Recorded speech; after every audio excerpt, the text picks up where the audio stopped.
falar então das 10 melhores fontes de carboidratos para você usar no cut, na redução de gordura corporal. Então já clica no gostei, se inscreve no canal e lembra que dia 24 de agosto, Floquinhos, às 6 horas da tarde, vai ter a Black Friday da minha consultoria e dos meus cursos que eu tô fazendo para angariar raçãozinha para esse cachorrinho aqui.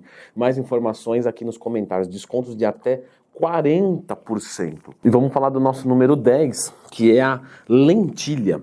A lentilha, pessoal, é uma leguminosa esquecida. Ela comporta um dos carboidratos de mais baixo índice glicêmico que a gente vai encontrar. Extremamente fibroso, dá bastante saciedade e não é difícil de fazer, né? Você pode misturar, por exemplo, com arroz, fazer um arroz com lentilha, que você abaixa gigantemente o índice glicêmico e ainda adiciona uma cacetada de fibras. E isso eu estou falando em opção ao nosso número 10, que é o feijão, né? O feijão ele é muito parecido com a lentilha, tá? Principalmente o feijão preto, que tem um índice glicêmico um pouquinho menor. Mas não precisa usar o preto, não. Pode ser qualquer um. E uma pergunta que eu recebo muito dos alunos da consultoria. Leandro, tem feijão na minha dieta. Eu devo pesar só o grão ou devo pesar o caldo e o grão? É melhor que você pese só o grão e o caldo você coloca um pouquinho a mais, sem noia, mas sem exagerar, né? Não vai jogar 1 litro de caldo. Mas se você colocou ali 200 gramas de feijão, coloca um caldo como se fosse equivalente.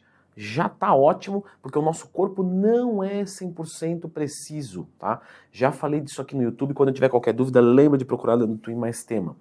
O nosso corpo não é preciso, então você não precisa de exatidão. O que você precisa é repetir as suas ações todos os dias de forma parecida.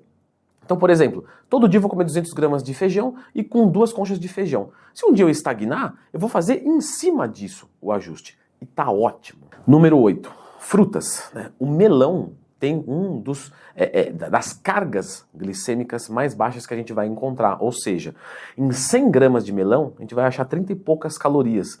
Dá para comer melão para sair pelas orelhas. Ao invés de comer, por exemplo, 100 gramas de banana, você vai comer 300 gramas de melão. Isso vai te dar mais saciedade. Número 7, uva. E eu tenho uma sugestão para consumir uva, não que você tenha que seguir isso, tá? Não vai torná-la mais rica, igual aquela picaretagem de congelar o arroz, que vai diminuir a caloria, não, nada disso. Mas se você congelar a uva e tirar ela um pouquinho antes, 5, 10 minutos, você tem uma sobremesa gelada, a qual eu particularmente gosto muito. Número 6, maçã. Galera, a maçã tem uma fibra, né, que é chamada de pectina, que é muito boa para a nossa saúde e também ajuda na saciedade. A maçã tem um índice glicêmico baixo, uma carga glicídica baixa, e esse processo da mastigação, isso ajuda a dar bastante saciedade. Se eu falar para você consumir, por exemplo, 300 gramas de banana, você vai falar, tranquilo. E se eu falar para você comer 600 gramas de maçã? Você vai falar, Leandro, acho que não dá. Pode ser que dê, tá? Mas eu estou dizendo que é muito mais difícil.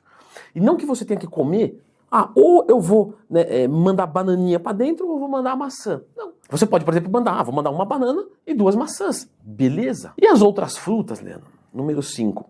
Outras frutas, normalmente, tá? Com exceção das mais famosas, com exceção da banana e do abacate, que tem um pouco mais de calorias, não é que você não pode consumir.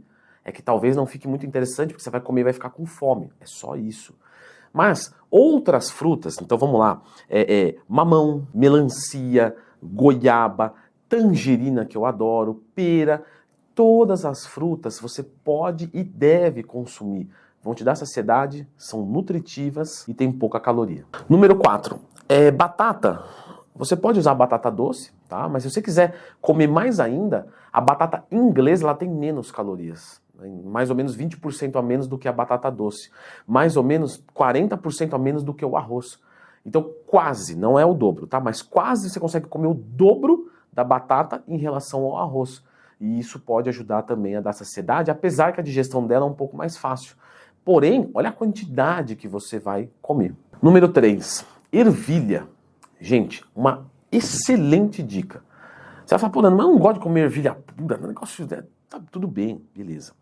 A ervilha ela tem pouca caloria, tem muita fibra, índice glicêmico baixo, assim, é sensacional. O que você pode fazer? Você pode pegar o arroz e fazer ele com ervilha. Então, um arroz que, por exemplo, você teria 120 calorias em 100 gramas, ele passa a ter agora, nessa mistura, sei lá, 90 calorias em 100 gramas. Então você continua comendo seu arroz, a ervilha deixa gostoso e você ainda baixa a caloria, ainda coloca fibra. Você pode usar, por exemplo, o arroz branco. Como é que eu vou fazer essa conta, Leandrão? O ideal seria você fazer essa conta toda pesada crua. Então você vai pegar o arroz pesado cru, vai pegar a ervilha, vai somar toda a caloria, tá? Vamos supor que eu peguei essa mistura e deu 1000 calorias. Um exemplo. Tá? Então eu faço esse arroz e eu sei que fazendo aquele arroz, não importa o quanto de peso ele ficar pronto, tem 1000 calorias ali. Ah, eu vou usar 4 refeições e cada refeição dessa eu tenho direito a 250 calorias. Tá bom. Eu vou dividir esse arroz mais ou menos em 4 e tá resolvido. Número 2, cenoura. E se você quiser mais saciedade, cenoura crua. Quando a gente cozinha um alimento, a gente aumenta o índice glicêmico dele. Eu falei isso outro dia no Instagram, o pessoal falou, nossa, não sabia, né? Algo que a gente pergunta isso todo dia no Instagram, tá, pessoal? @DanoTwin.